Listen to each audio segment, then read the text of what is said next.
What are some of the best customer experience strategies that you've implemented that have worked, and what are some ones that haven't? 2 hours begin. Exactly. Yeah. Good question. I think really customer experience starts with understanding what your customers want, what they need, what are their expectations, right? And then it's really, how do you align your organization around those needs and expectations to deliver? So one of the challenges of being a customer experience leader is organizations are organized in silos, right? You have HR, you have finance, you have operations, you have sales, you have marketing. Customer experience has to work horizontally across all of those things. And I know we'll cover it here, over the course of our conversation, but it's, it starts with how does a customer become aware of your brand, right? Marketing. How do you sell to a customer? What expectations are you setting there, right? How does operations deliver that? How does customer care support that?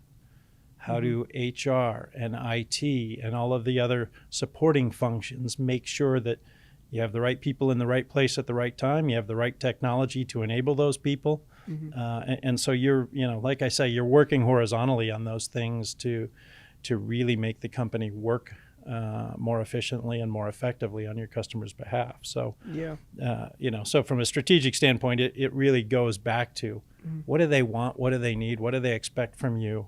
What do you do better than your competitor? Yeah. And so why should they choose you and stay with you rather than someone else? Yeah. And I think what could be a cool place to zone in on is focusing on customer experience for a startup versus a mid-sized company versus an enterprise brand. Do you see some key differences there in the way you approach customer experience, the way, even like when you're consulting, that you would advise companies to look at that sort of thing? Yeah, it's definitely different, right? I mean, and not just scale, right? Startups are, look, they're pulling out their hair, they're sticking their fingers in every hole, and that where water's leaking, and trying to just stay afloat and grow the company as fast as they can. And so sometimes customer experience gets very transactional and very in the moment. Oops, we dropped the ball and we've got to fix a situation. Yeah. Right? And that's okay, right? You're not going to build the systems yet. You're still building platforms. You're still building or implementing platforms. You're still building processes. You're still hiring people or building AI agents now in 2025 going into 2026, right? But we're going to get into AI for sure. We better if we're talking about customers, right? Yeah. But the challenge there for startups is, okay, look, we may not get it right all the time. How do we react? Yeah. Right? Customers don't expect you to be perfect, but they expect you to respond and they expect you to fix a problem. In fact, there's data going back decades that kind of shows a customer who has a problem that then gets resolved successfully is actually more satisfied and more loyal than the customer who never had a problem in the first place. Yeah. And so, especially for startups and even smaller enterprises that maybe are more established, really focus on that moment of recovery, the power of recovery there. As organizations get bigger, obviously you build out processes, you build out teams that are, analyzing this and working on it all day long. And so, eventually you scale there. But it really, really ultimately comes down to recognizing that one-to-one relationship with a customer and how do I create the best environment, the best situation, the best transaction, the best relationship that I can. Yeah. Well, as you were saying that, one of the things that came to my mind was I feel like in customer experience, it'd be a lot harder to track than in maybe other areas of business. And so what are some key ways and metrics that, at any of these levels, startup, midsize, larger companies track, or they should be tracking to really understand if they're doing customer experience well? Yeah, it's a great question because too many companies do this wrong, right? They're focused on NPS or they're focused on customer satisfaction scores. Not that those aren't important. But you want to track customer experience, what's my churn rate? If I'm in the SaaS world, what's my net revenue retention? What's my, right? I mean, that's what matters is, are you growing your customer base? Are you extending the average value of a customer? Are you extending their lifetime value? Are you serving them, is your cost to serve declining? Yeah. business metrics matter more than, customer satisfaction metrics. And that's really the things that companies should be looking at is, hey, what's my churn rate, right? Yeah. Where is friction that's causing a purchase not to happen, right? In an e-commerce world, for example, or even in a physical world, in a retail world, right? Where did inventory fall short and we lost a purchase because we didn't manage those back office systems well? So focus on the business metrics. Yeah, no, for sure. And do you find that it's easier or at least different to test for a B2C environment versus a B2B environment for customer experience? In terms of testing, probably only because of scale, right? I mean, most B2B businesses you don't have hundreds of thousands or millions of customers the way you might in a B2C environment. So just from a scale standpoint, yes, but there's certainly differences, right? I mean, B2B, the relationship can be oftentimes more important, or the most important thing in driving retention, and certainly probably more important than a B2C relationship, at least for bigger companies. You think about startups, you think about mom and pop organizations, right? I mean, restaurants are a great example.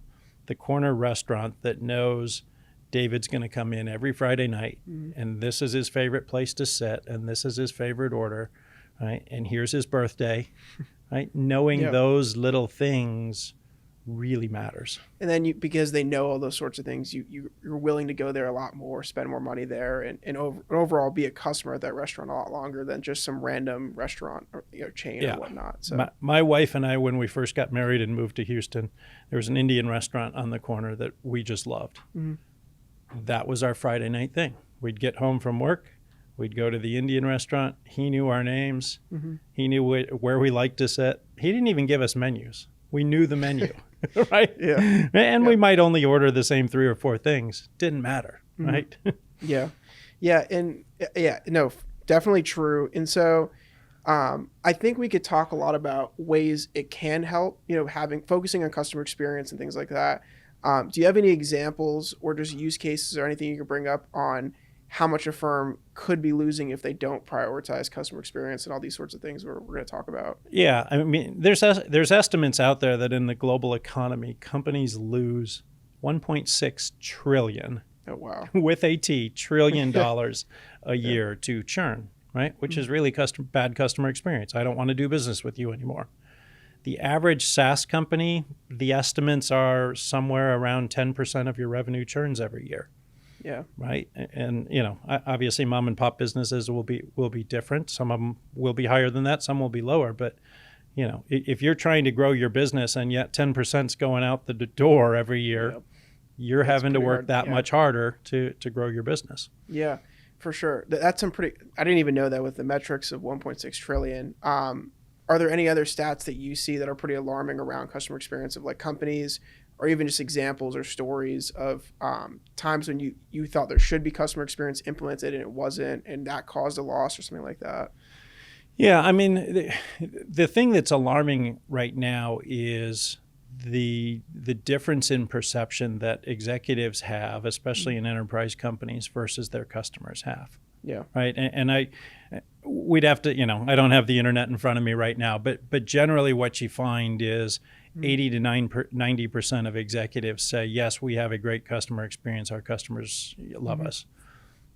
There's plenty of data out there, whether it's the ACSI, whether it's, other publicly available data that says, that's not only not the case, but, it's probably 20, 30, 40% at most. So, that's one of the biggest challenges is really getting, regardless of the size of your organization, getting the management team, getting the executives to understand what's truth. Yeah.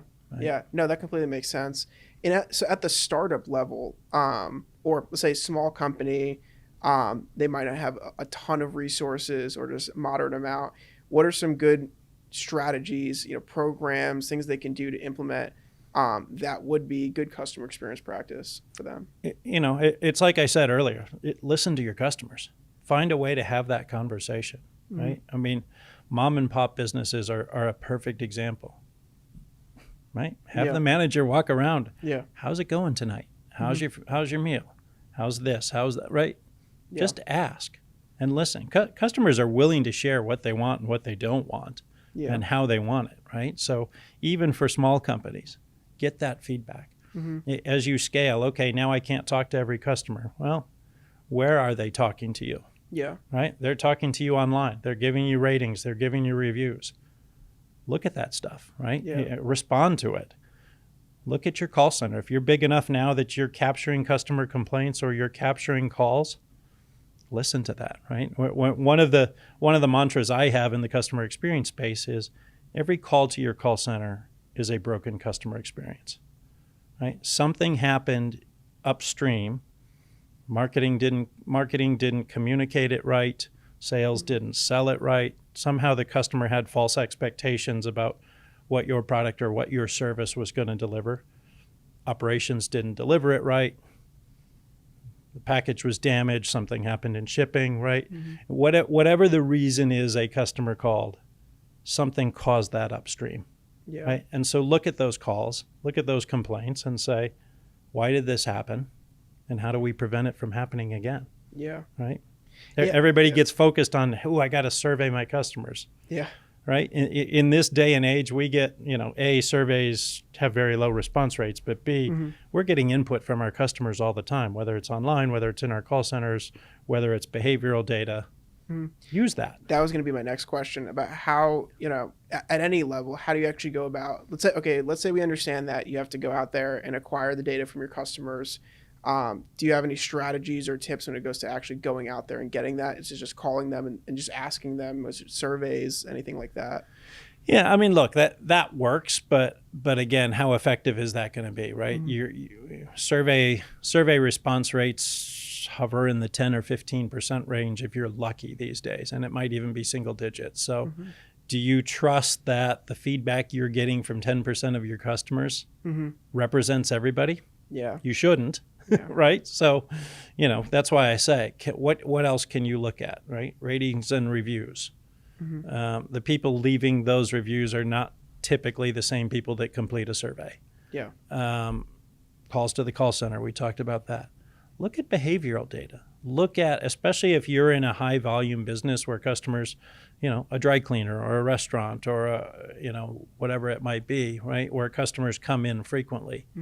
Look at their data. Yeah. Have they moved from coming in twice a month to 3 times a month? Or have they moved from twice a month to once a month?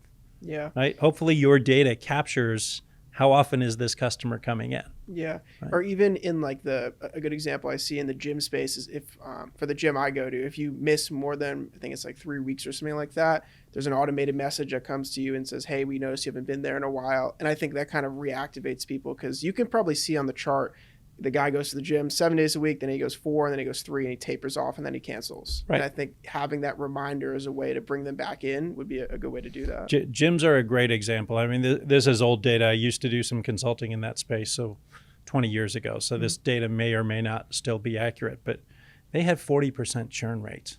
Yeah. Right? And to your point, huge, yeah. Right? No, hey, he used to come 4 days a week. Now he's down to 3. Something's going on. Right? Reach out. You can see it in the behavioral data, those kinds of things. So, and then to your point, do reach out, call them, email them, ask a question. Why is this happening? You need to understand that. Yeah. And also even for me as the consumer or the person who goes to the gym, when I get that email, it makes me want to engage with the brand more because I know that they actually, at least the automated message makes me feel like they care in a way. But in a way, it does make me want to go back to the gym, which I'd imagine has saved a few customers for them. And I know that's a pretty common example in the gym space. And and there's probably tons of those sorts of examples everywhere. Well, and look, let's assume my 40% churn is still accurate. Maybe it's not. If you could just get that to 35, it's a big deal. Still terrible, but how much better is your business? Because of that 5%. Every CFO in the country, every business owner in the country, regardless of size, knows what a point of churn is worth. Yeah. So go get a point or two and watch what it does to your top line and your bottom line. Yeah. And I know we've talked about this a little bit as well, but when it comes to some of the classic strategies of giving a gift, writing a note, that sort of thing. Is there a lot of truth to that strategy working? And then to what extent, maybe it's different for, clients or B2B clients, things like that. So Is it fair for the guest to ask the host the question? Right. And I laugh because you and I had this conversation, and you've tested it in your own business, haven't you? Yes. So, it has worked. It does work, doesn't it? Right. Yeah. And I think the best tip you gave me, which is what we talked about today, is really thinking through what the person would actually care about. If they're a big wine drinker, getting them a nice bottle of wine, and even just like that slight customization, you don't have to do anything too crazy, but having that in mind, that paid a lot of dividends for me and has been super helpful. And even another thing we talked about is on holidays, just sending them a simple text saying, hey, happy whatever holiday, hope all is well. That kind of those small things has definitely helped me a lot. So absolutely. To answer your question back to my question. Yeah, exactly. Yeah. Well, I know I told you this story personally, but for your audience, right? I had a friend who was a handyman, and he was working in a woman's house for, several days, and she had a small dog. And he was annoyed during the time because the dog kept getting in the way and yapping at him. But at the end of their transaction, he sent her a thank you note with a little bag of dog treats and said, hey, thanks, hope your dog, and I don't know the dog's name, but hope your dog enjoys these treats. Mm-hmm. Right? She thought that was great, instantly gave him 2 or 3 referrals. So even though he was annoyed by the dog, right? Yeah. That personalized touch and understanding, hey, what's important to her, paid off for his business. Yeah. And I would love to see a test on, let's say in that specific use case, if he had gotten her just a random note or deliver like a card or something like that, something a little bit more basic and standardized versus which is personalized, might be the same amount to even go out there and buy it at the store, but a customized a treat or what he got for the dog. I'd love to see like the conversion rates or the referral rates on that as well, and I bet you it'd be a pretty big difference. So I don't know. I haven't seen data on that, but look, right? You could try it in your own business. Hey, personally, even, and you referred to it earlier, right? The automated note. So what's the difference between an automated note versus a handwritten note versus a handwritten note, with a token of appreciation? Yeah. And so I do want to touch on AI a bit because they're kind of talking about automation and things like that. How have you seen AI and even just modern technology in general actually help with customer experience? And then after, it'd be cool to talk about maybe some ways it's maybe disrupted the usual process or made things a little harder. Yeah.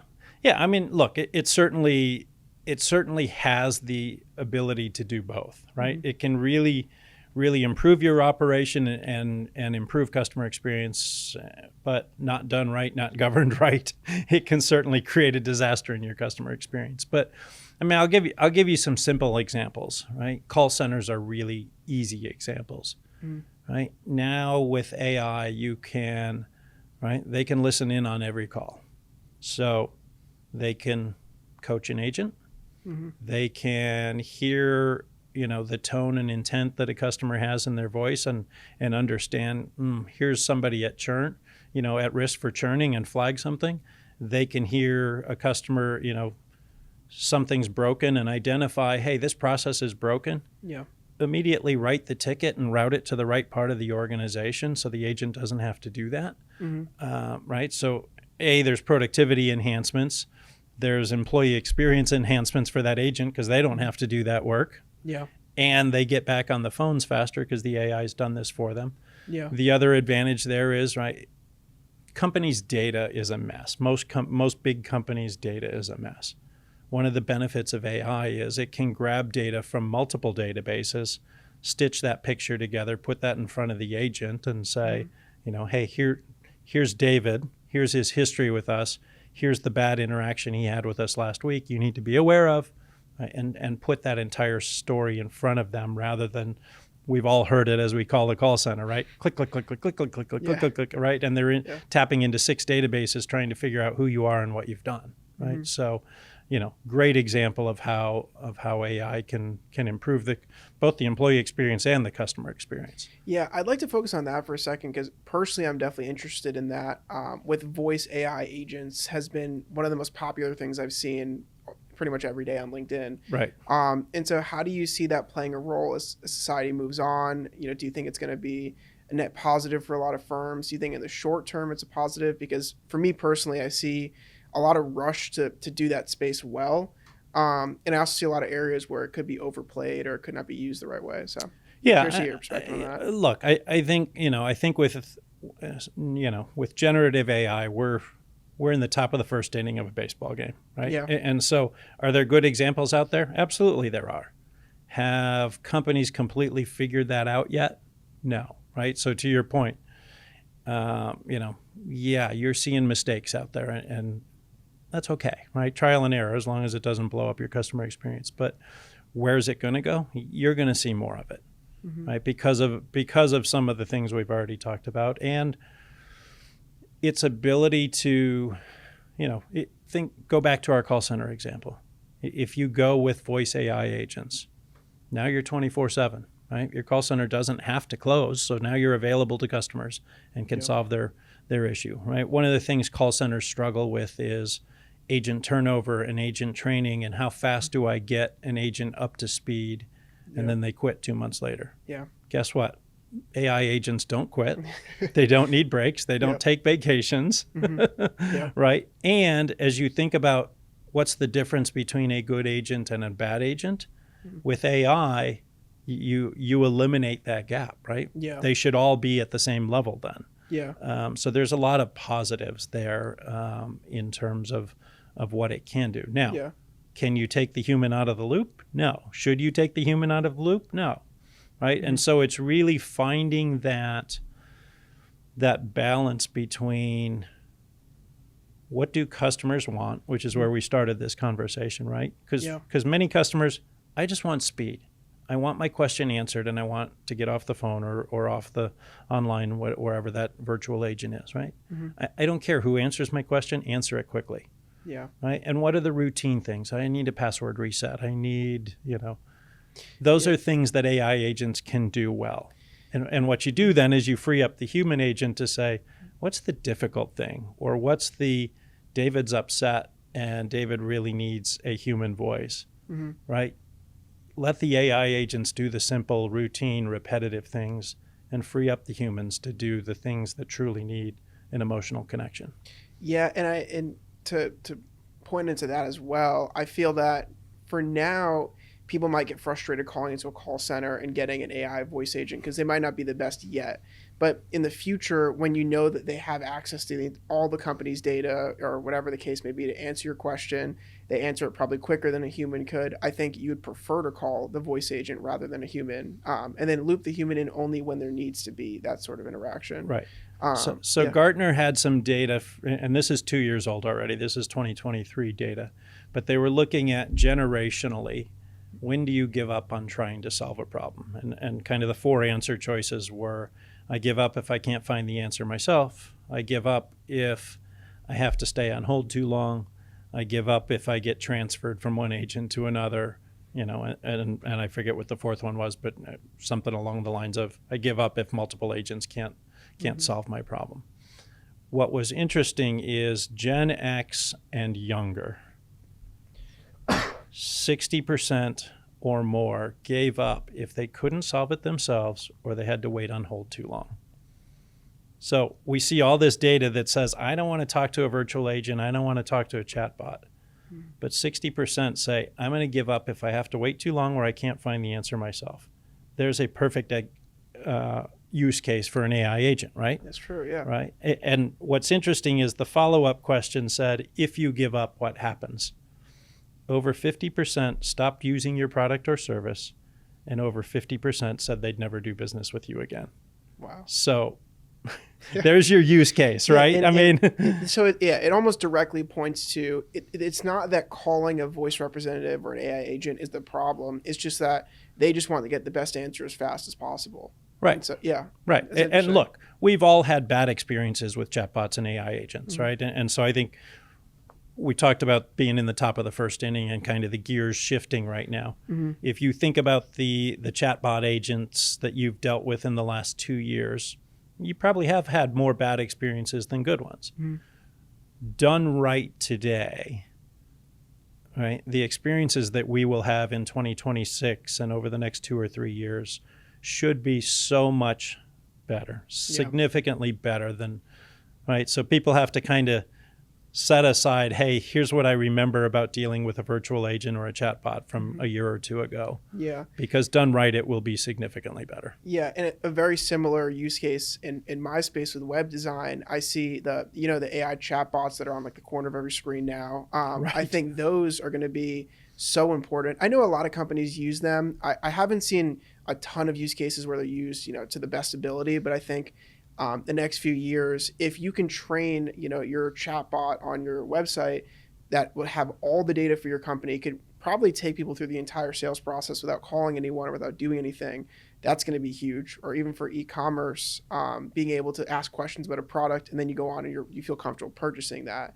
I think those sorts of use cases are going to be huge over the next few years. So 100%. I mean, the company that I worked for last year, device insurance company, right? And so each client had their own insurance policies, and so there was nuances there. Yeah. But we could tune the chatbot on the website to know, oh, you're on, X Mobile, and I'm not going to call out brands here, right? You're on X Mobile's site versus nationalcarrier.com site, and we could load in the contract details and the policy details, so it knew, oh, I'm on xmobile.com.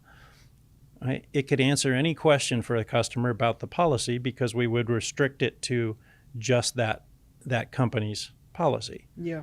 Right. And so if you load it right and you put it in the right places on the website, it can be a fabulous tool. Yeah. Now today they're very generic and they're not loaded with the right information. Yeah.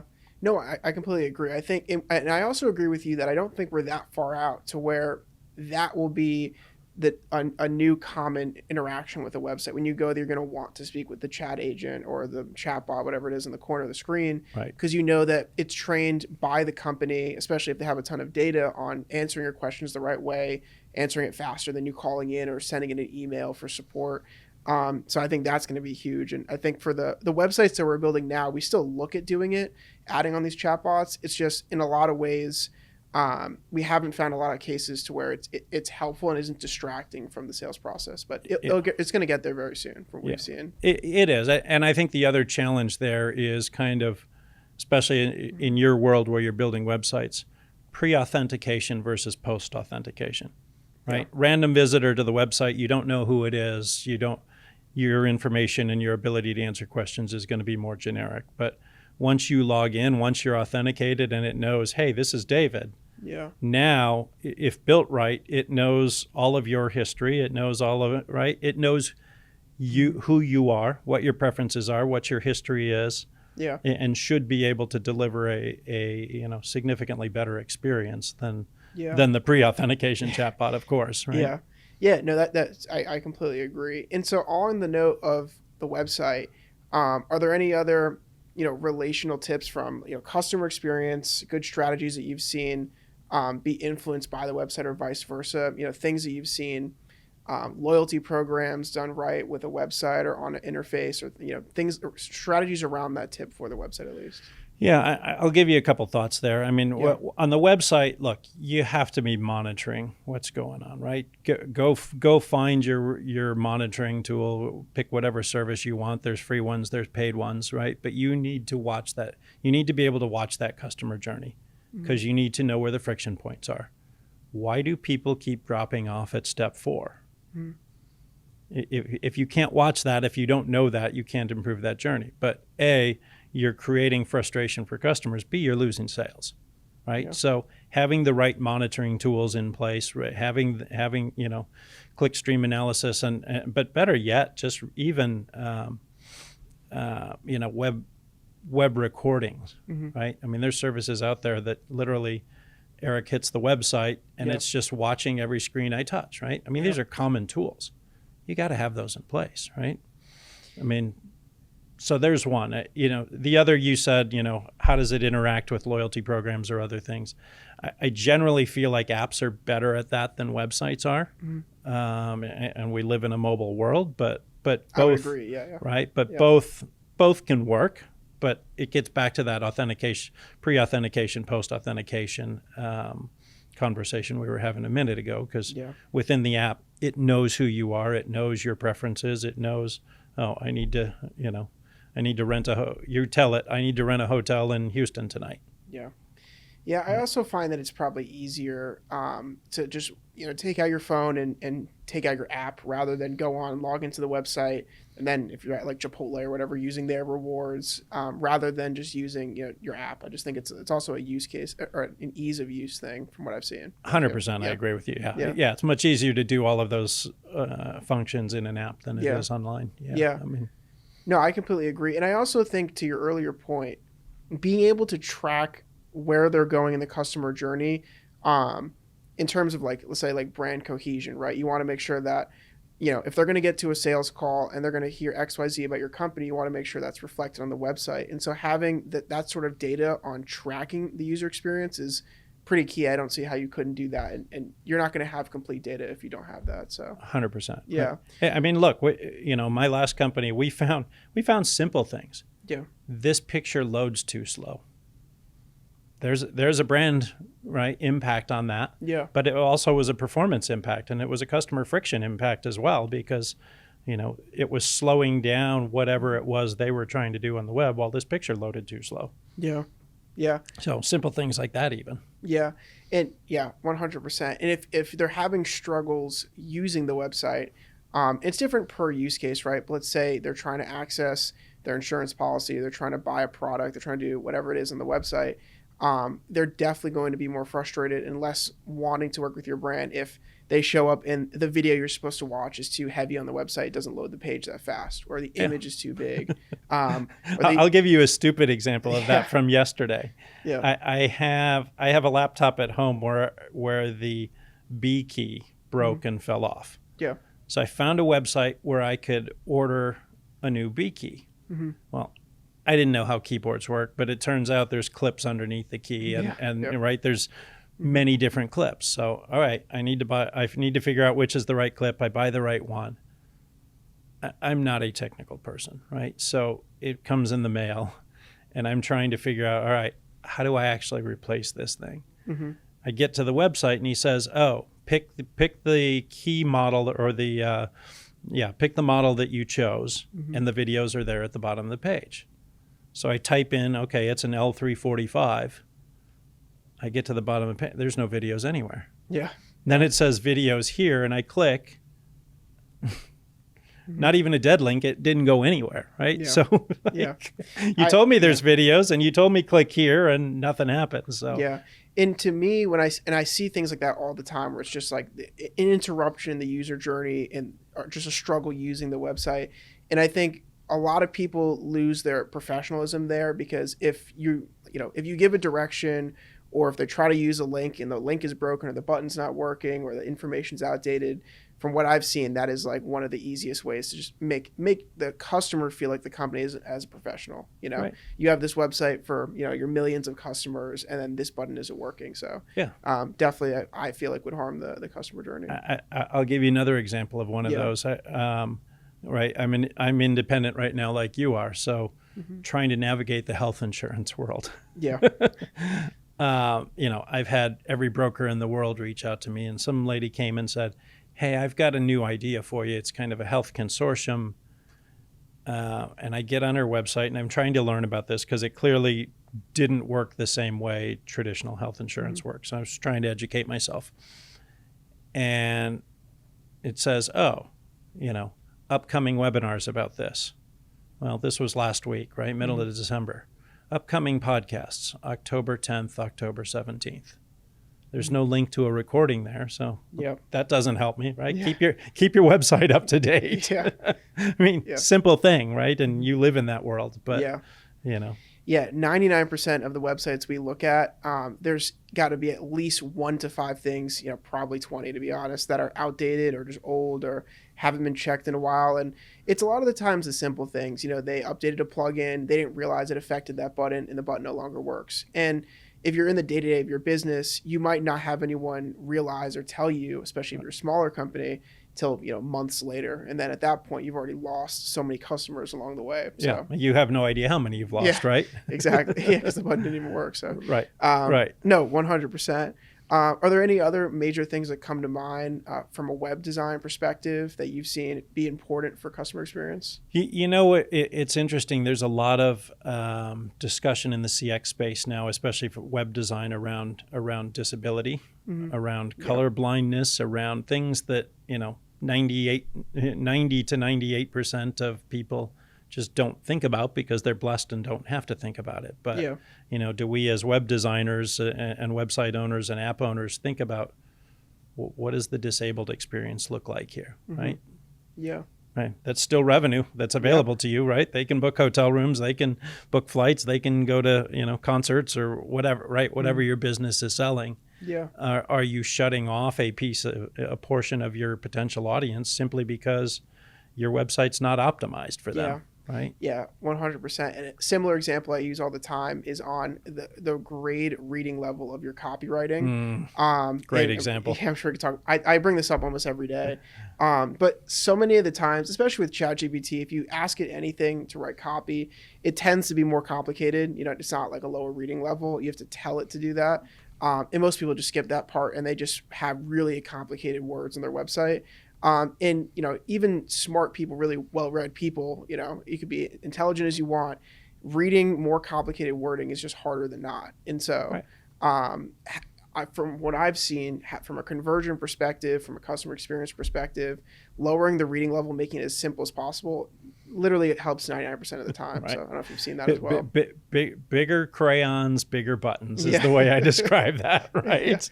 Yeah, that's a good point. Right. Yeah. The buttons is a good example too, because a lot of the times there'll be like the call to action on the top right, but it'll be so small that it's not really a major part of the screen. And so we ran a test recently and the conversion rate of the activity with the button doubled when we just doubled the size of the button. If it's a big red button on the screen. Yeah, it's crazy to think about. Well, I'm older than you. Font size matters. That's a good point too. Yeah. Right. So I think if you have a button, like if you have places along the website where you want people to go to, obviously it sounds obvious, but having that in bold, having that different colors, contrasting colors, or even when I was using a new software, well, it's not new, it's new to us, but ClickUp, have you heard of them? They have a setting now where it's like you can increase the color contrast. It's easier to use their tool. I clicked that on. That even helped. And so I think try not to confuse people sounds like an obvious tip, but if you're not trying to confuse someone, you would use easy words. You'd make the buttons bigger. You'd use contrasting colors, things like that. So I always try to give that advice to the client as well, and just try to do the obvious stuff. So test it. Yeah. Right. I mean, look. I get it. Small businesses don't have a ton of money to go test. Fine. Yeah. Get your mom to test it, right? Get your neighbor who knows nothing about your business to test it. But, get 5 or 10 random people that to just test it for you and give you feedback. That is a real thing I used to do when I first started this agency. My mom's name is Jill. I called it the Jill test. I would send her the website. And I would say, can you tell me what they do and can you try to use it? And she doesn't know a lot about technology. So that would be a good test for me that I used to do to just know, like, okay, can anyone use this website? Yeah. And a lot of a lot of the times as web designers too, like we're so familiar with like using it. We built it. We spent so much time with it. But then I send it to someone else and they don't even know what the company does. And so I think using that as a way to test from outside feedback is super key. Well, and that's a critical point, right? Especially for small businesses. What your business does. You live it every day. You've probably built it from scratch. So you've lived it 24/7. Yeah. Your customers don't, right? So test it with somebody who's not in your business to say, do I know what I'm supposed to do here, right? Yeah. There's a notion in the customer experience world about jobs to be done, right? People come to a website, people go to an app, because they want to accomplish something. So what's the job they're there to do, and how quickly can you enable them to do that job? Right? To your point, do they understand the words? Can they find the button? Can you minimize the number of clicks it takes to get there? Yeah. Right? Understanding what's the job they want to do, and then enabling that as easily and efficiently as possible. Yeah, and it's funny you bring up the clicks to the endpoint, because that is most of the work we're doing is, like, even right now we have a client that had, I think it's a 100 plus page website, and we're bringing it down to 5 pages. And so simplifying the website seems like it seems like you're in a lot of ways are intuitively degrading the brand or whatever because you want more pages, more information. But I found that it's so much better for the prospect or the client or whatever the case may be. When the website is smaller, it's easier. If you can fit into a landing page, you should do that. So, right. Yeah. Right. 100%. Yeah. 80-20 rule, right? Yeah. 90-10 rule in this case. 100%. And so what are some other that we haven't talked about good ways that companies at any level that you've done implement good customer experience strategies? And we talked about the website. We talked about personalizing gifts, things like that. Right? Are there any other that come to mind we haven't talked about? You know, there's a mentor of mine in the customer experience space who was a CXO for your audience, a chief experience officer at a number of big companies, and then she became an author and a consultant. She wrote this book called Would You Do That to Your Mother?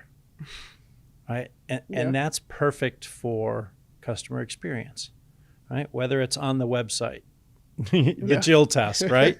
Or the policies you create, right? We're going to allow refunds in these situations, but not those situations. We're going to allow this person to upgrade, but not that person. Think about, put that simple test in place. Would you do that to your mother? Yeah. Right? Would you tell your mother no? Now, look, some people don't have a great relationship with their mother, maybe so. Okay, would you do that to your significant other? Yeah. But you know what I'm saying, right? Yeah, no, it's same in the call center. Would you make your mother sit on hold for 12 minutes or whatever, right? Yeah. But just using that simple lens. Yeah, no, it's true. And I see this in every realm of business and marketing as well, because there's like the famous example of, companies are trying to figure out email marketing all the time or LinkedIn DMs or whatever the case may be. The email that you're sending, is that an email that someone will respond to? It's asking the simple questions, things like that, I think is super key. And I think we try to bring that up all the time. So I definitely agree. Yeah. So I think that's the great piece. The other thing I would say is be your own customer. Eat your own dog food. Yeah. Right? Go have the experience of being your customer. And maybe in really small businesses, that's hard to do. Yeah. Right. But when I was running customer experience for Avis Budget, one of the things we did every year was, and you and I are sitting here in Dallas, so we'd take the person who ran DFW for Avis and we sent him to Chicago for a week and brought the person who ran Chicago O'Hare down to Dallas for a week. Just because, right, we go through life with our blinders on, like, blah, blah, blah, blah. Right? And the things we would learn and the things we would find would be amazing. Hey, did you know that light's out in your parking lot? That's a safety issue.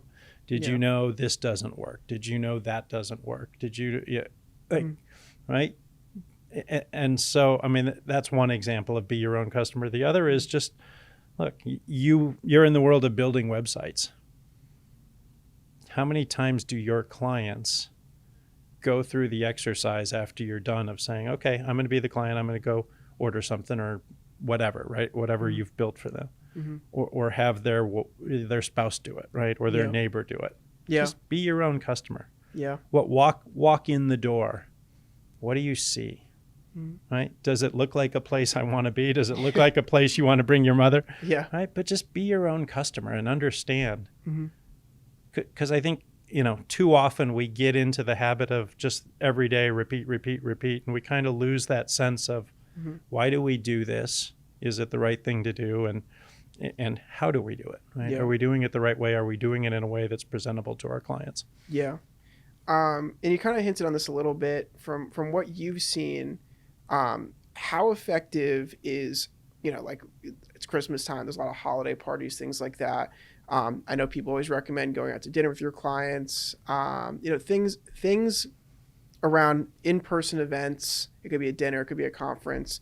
How crucial do you think that is for customer experience as well? Look, customer experience is really about relationships, right? Yeah. So I think all of those things are important, right? Whether it's the handwritten card that we talked about earlier, whether it's a simple call at the holidays to say thank you for your business this year, whether it's an in-person event or a dinner, all of those things are important, right? You have to know your customer and what would be important to them. Sometimes in some of the roles I had, like, I don't want to bother with the holiday dinner, right?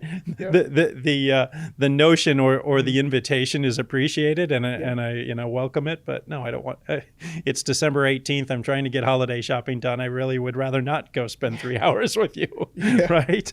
Yeah. And it's nothing against you at all, but right. That's a good point. But understanding what's important to your client, to your customer, what do they value, what's meaningful to them. Right? Yeah. Back to the dog treats versus, hey, somebody tickets to the Mavericks game, or or just even a handwritten note. Earlier in my career, there was a sales rep, and I don't even remember what company he worked for anymore. But you talk about appealing to a person, and all he wanted was 15 minutes of my time. Right? I think I was running global customer satisfaction for Compaq at the time. I was busy. Yeah. Right. And look, when you're sitting in that job, everybody wants 15 minutes of your time, because everybody's like, oh, if you could just give me, 1% of your budget, it would make my year, and no skin off your nose. It's not why I'm here. Yeah. He went into LinkedIn. He figured out where I went to college. And instead of calling or bombarding me with email, he wrote a personalized note, sent a mug, a coffee cup with SMU, an SMU coffee cup, and said, hey, would really love to just get 15 minutes of your time. Yeah. Here's a token of my appreciation in advance. Guess who I did call back and give 15 minutes to? Right? Exactly. Yeah. Yeah. And I see that principle of showing effort is one of the most important things. And again, it sounds obvious, but I think everyone in the age of AI wants to rush to, how can I automate this as quickly as possible? In a sense, how can I automate these relationships without having to do the effort? Right. When you know that if you were really trying to build a relationship, you would send the mug or do the research, or take them to coffee in person versus Zoom, these sorts of things. Yep. And so, I completely agree. For sure. Well, right. So use the AI to automate the things that are preventing you from taking somebody to coffee. Yeah. Right. I'm too busy. I don't have time to take you to coffee. Okay. Get AI to do those things so that you have the time to take your client to coffee. Yeah.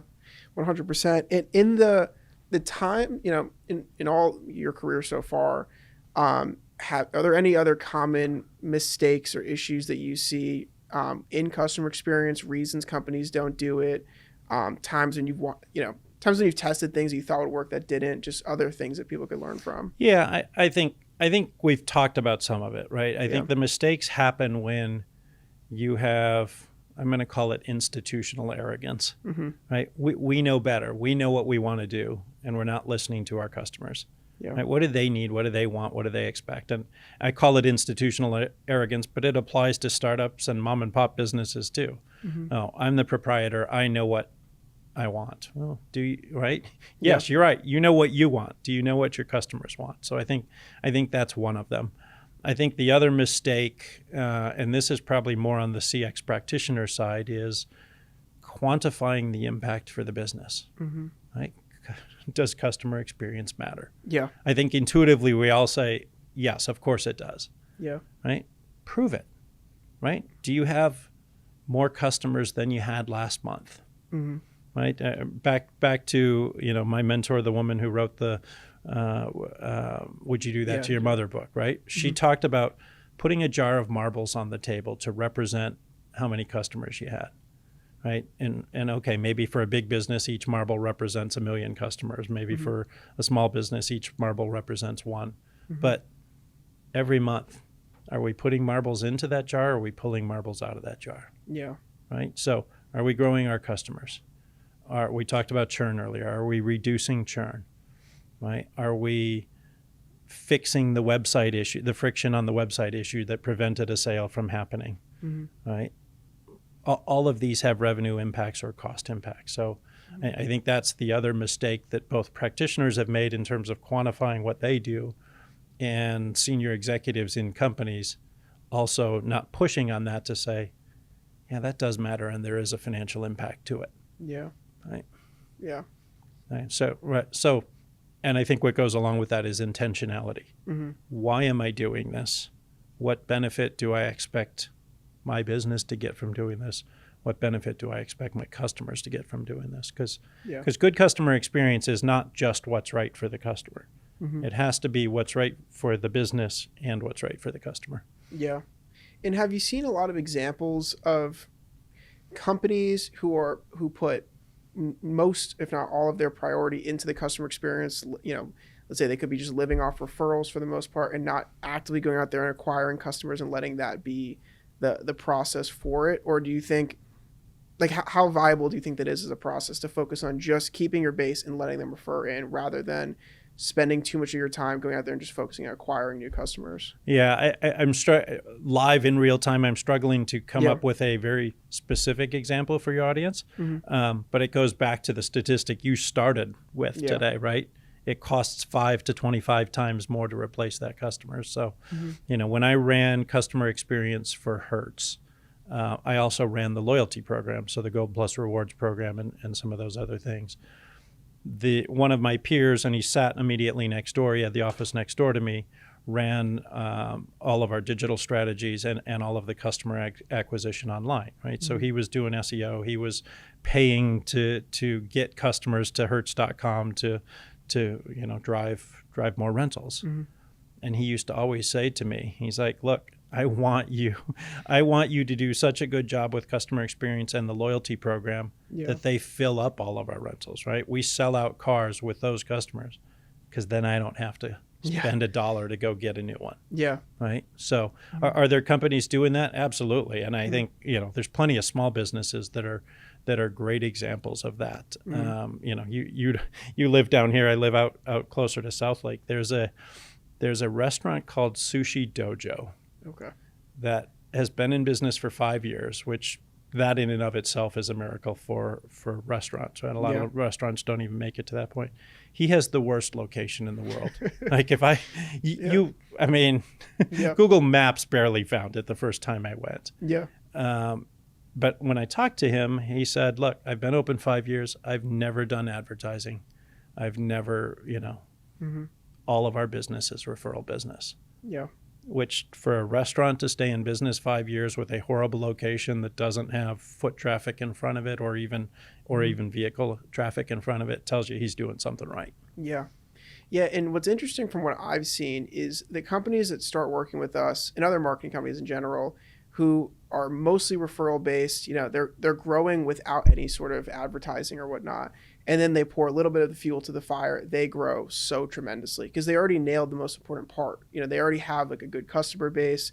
They already have good products people are enjoying. People are referring it. That's how you know it's good. Yeah. And I think those are the types of businesses that do so well when they start adding advertising. Yeah. Which is interesting. There was an article my wife sent me yesterday. I can't remember if it was Dallas Morning News or a WFAA.com thing, but it was about a restaurant in Arlington, and this guy, I think he was from Iran, but I may have that wrong, came over, and it was just his passion to introduce his food to people here. And I'm going to build a restaurant, and it's going to be successful.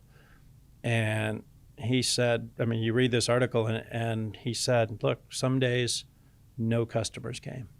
Some days only one customer came. I was really struggling to figure out how I was going to stay in business. Yeah. Right. And then to your point about referrals, one day a TikTok influencer came in. Yep. And loved the service, loved the food, filmed the entire experience. This blows me away, but he posted it on TikTok and it has 30 million views. This guy has a local mom and pop restaurant in Arlington with 30 million views. Yep. Right. Yep. He said, I had to, you know, I'm thinking about how can I expand the storefront now because I have so much business. I don't know what to do. Yeah. Right? But, you know, especially now in the social media world, right? Who do people listen to for brand recommendations? Yeah. Right. Yeah. Their friends, their family, their network online. Yeah. TikTok and its relationship to restaurants is very interesting. Like there's it's called Vinny's Cafe in Boca Raton, Florida. Okay. Which there was always people there. It was never not busy. But it became famous on TikTok, and then now the line is literally out the door and like around the retail center. It's crazy. And so, and I feel like I've seen that so many times, specifically for restaurants and like other, you know, in-person experiences where TikTok will make it famous and it'll become so much more popular.